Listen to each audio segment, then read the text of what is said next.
I used to think aging was time. Lines on my face. Time to give in. Time to be invisible.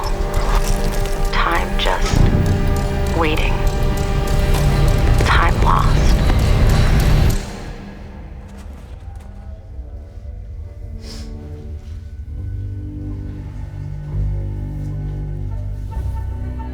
But now, I know that's a lie. Because aging is actually time to get stronger. Time to reach my potential.